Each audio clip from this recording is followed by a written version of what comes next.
Hi, and welcome to another news from your pirates. With me tonight, I have Jamie, and I, of course, am Joe. And we're coming to talk to you tonight about what everyone's talking about, which is COVID-19. Jamie, how are you?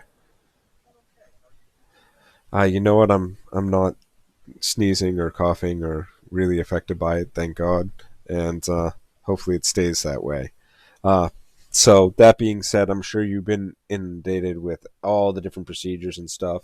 One of the things that I was talking about with Jamie before we started this is I really just want to go over some of the more nuanced local Massachusetts things, both with bigger organizations and what we're doing as well.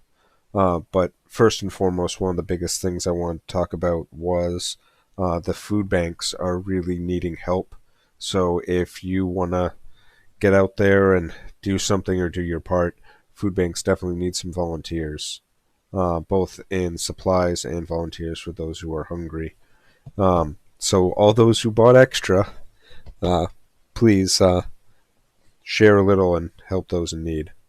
That being said, Jamie, what are some of the things that you want to share with our audience?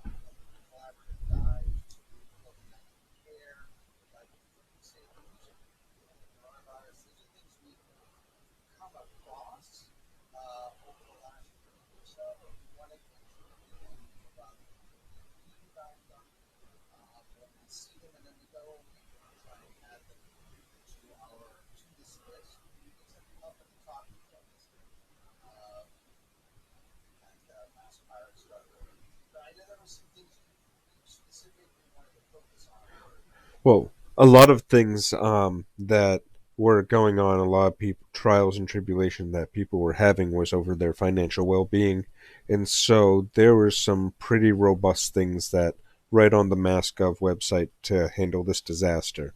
And some of these things is the EIDL for all those who are small business owners, and things.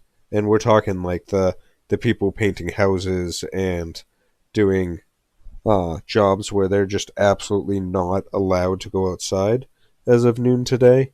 Um, there's definitely get in front of a computer and apply to some of these programs, and there's some bigger ones in the government coming through too to kind of help with that.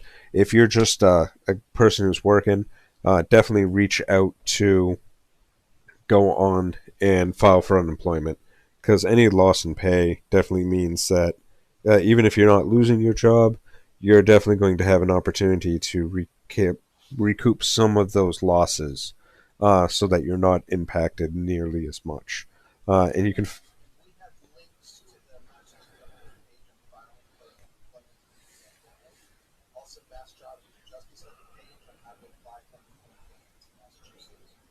Yep.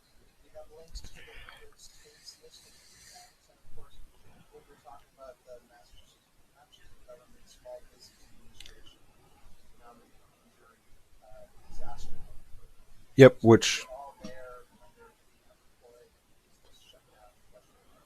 yeah, so for all those who are small business owners trying to make a better life for themselves by just trying to provide for their families, and this has hit you hard as it's hit me hard, which has hit everybody hard. There are things and structures in place, um, so don't think you have to necessarily risk your well-being or your family's well-being for that paycheck. Um, you will be taken care of. And so that being said, it's not going to be an easy trip through this experience.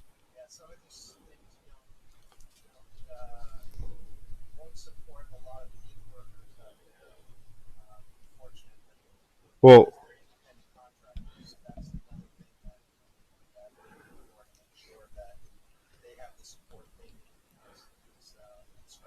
Well, honestly, that would fall under the EIDL, because they're independent contractors. They're basically little businesses, and so they have a higher tax burden upon them.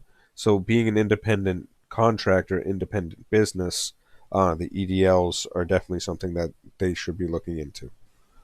So, and again, it all depends on how you're processing your taxes. But if you're processing your taxes being like, this person is taking out my taxes, I work for them, or I work for myself, and being self-employed, you would be under that EIDL. So that's definitely the path you should be taking. And now, don't be expecting that they're going to give you $2 million, but they should be able to give you and negotiate with you in order to keep you from going completely under. So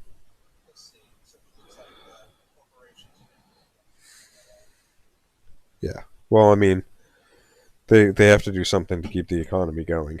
That being said, uh,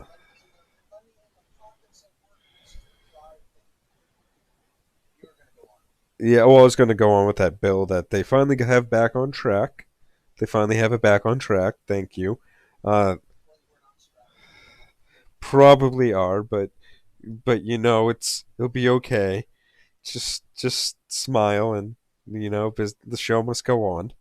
And so, that being said, it looks like even though the Republicans were really laying into the Democrats for holding it back, the Democrats wanted to make sure it wasn't completely a hairball idea. So now I think it went from 1,000 to 2,000. Correct me if I'm wrong.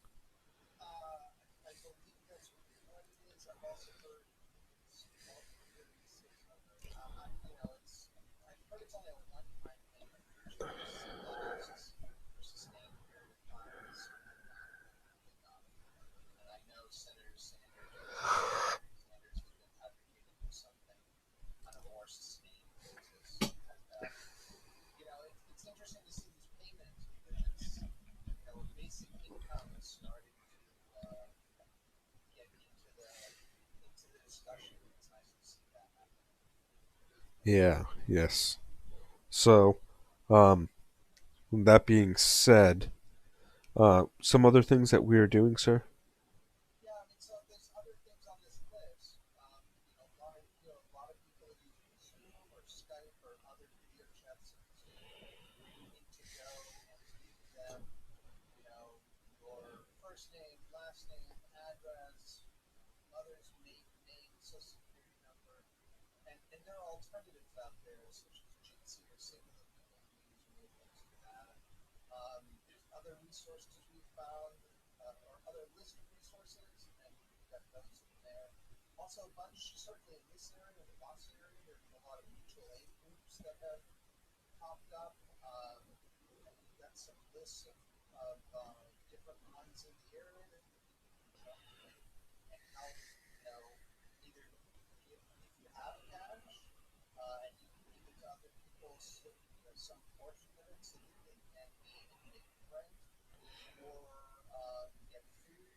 So, tell me a little bit more about how we can help our healthcare professionals. I see right there with the red arrow, you can donate time on any computers you have to help with COVID protein folding calculations. What's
Well,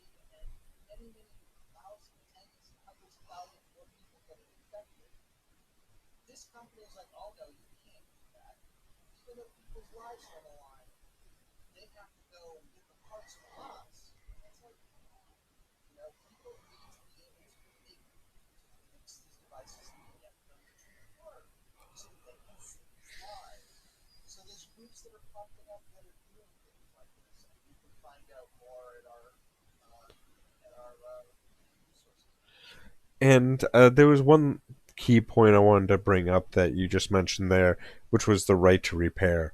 That really is a pirate issue. We really need to make sure that the stuff that is on our screen belongs to us. The stuff that we take the time to download to put on the machines that we built belongs to us. It's now our information. And if they share it with us, we have the right to tweak with it as we see fit. Think of all the Photoshop photos, gentlemen and ladies, that we would not be able to have fun with if we don't longer have the right to repair it, the right to change it. Think of all the poor mechanics that will have to either go out of business or pay up in order to be an authorized dealer.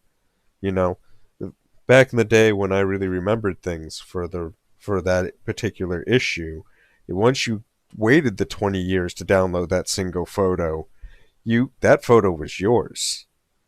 That was the beauty of the internet.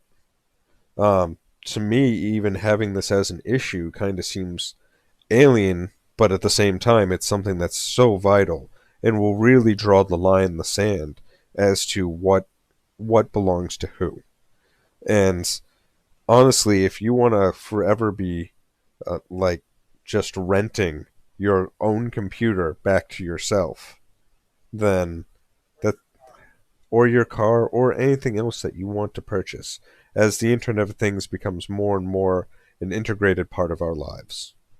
So, really, how much do you want the corporations to own your life? Just saying. So,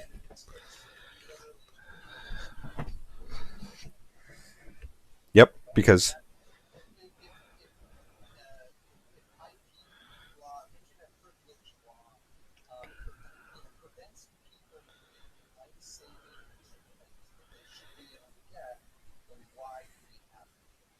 hmm, what's more important, their bank accounts or our lives? So, there's only real one answer. And on that note, Jamie, thank you very much for joining me. Thank you for listening.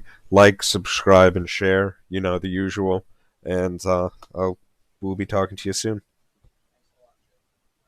Thank you. Have a great night.